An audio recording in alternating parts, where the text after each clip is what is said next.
Assalamualaikum warahmatullahi wabarakatuh. Perkenalkan, nama saya Arif Ayudi. Nomor WP 20 10 11 52610267. Kelas SI 2, mata kuliah Bahasa Indonesia. Saya membahas tentang kalimat dalam bahasa Indonesia dan kalimat efektif. Jenis-jenis kalimat dan contohnya. Yang pertama, kalimat simpleks. Kalimat simpleks atau sering disebut dengan kalimat tunggal adalah kalimat yang hanya terdiri atas satu klausa atau satu struktur predikat. Contohnya, orang itu guru kami. 2. Kartini sedang membuat surat jawaban. Ketiga, kepakaran Teguh diakui banyak orang. Keempat, Sulaiman mengajari anaknya melukis. Kedua, kalimat kompleks. Kalimat kompleks atau sering disebut kalimat majemuk bertingkat adalah kalimat yang terdiri atas klausa utama dan klausa subordinatif. Klausa utama tersebut disebut induk kalimat, sedangkan klausa subordinatif disebut anak kalimat. Contohnya, Udin tetap berangkat meskipun hari telah gelap. Kedua, ketika hujan turun, Herman masih berada di atas bus. Ketiga, kalimat majemuk. Kalimat majemuk adalah kalimat yang terdiri atas dua klausa utama atau lebih, dan dapat berdiri sendiri sebagai kalimat yang lepas. Klausa yang satu dalam kalimat majemuk bukan merupakan bagian atau pengembangan dari klausa yang lain.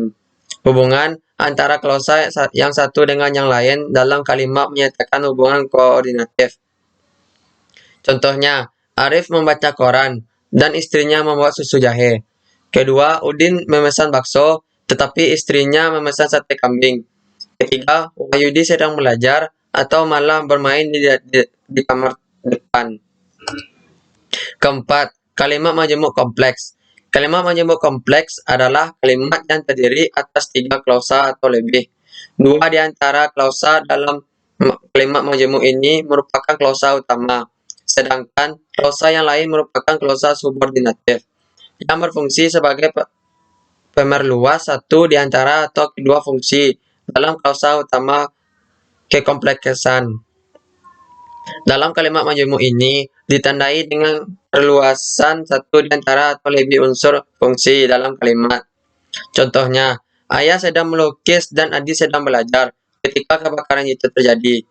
Kedua, jika rapat penelitiannya turun, Harno akan memilihkan adiknya sepatu basket, sedangkan Hardi akan memilihkan istrinya ponsel. Selanjutnya, pengertian kalimat efektif. Kalimat efektif adalah kalimat yang secara tepat dapat mewakili gagasan atau perasaan pembicara atau pelukis dan sanggup menimbulkan gagasan atau perasaan yang sama tepatnya dalam pikiran pendengar atau pembaca persis seperti yang dipikirkan pembicara atau penulis. Menurut para ahli, kalimat efektif adalah kalimat yang memberikan pemikiran yang bisa dibaca jelas oleh pembaca. Kalimat ini biasanya dipakai dalam karya tulis ilmiah. Kalimat efektif membuat kalimat proses penyampaian dan penerimaan pesan dapat memahami oleh pembaca. Selanjutnya, syarat-syarat kalimat efektif dan contohnya. Memiliki struktur yang sepadan. Kalimat efektif harus memiliki kesepadanan struktur, yaitu keseimbangan antara gagasan dengan struktur yang dipakai. Kedua, memiliki subjek dan predikat yang jelas. Cara agar suatu kalimat dapat memiliki subjek dan predikat yang jelas adalah dengan menghindari penggunaan kata depan sebelum penyebutan subjek. 3. Tidak terdapat subjek ganda. Subjek ganda dapat membuat kalimat menjadi tidak terfokus sehingga maknanya menjadi sulit dipahami. 4. Predikat kalimat tidak didahului oleh kata orang yang memunculkan kata yang dapat menghilangkan predikat dalam sebuah kalimat. Contoh kalimat efektif. Yang pertama, supaya naik kelas, kita harus belajar dengan tekun. Kedua pihak saling menuduh. Ketiga, dia bekerja bersungguh-sungguh karena ingin sukses. Baiklah, itulah hasil presentasi dari saya.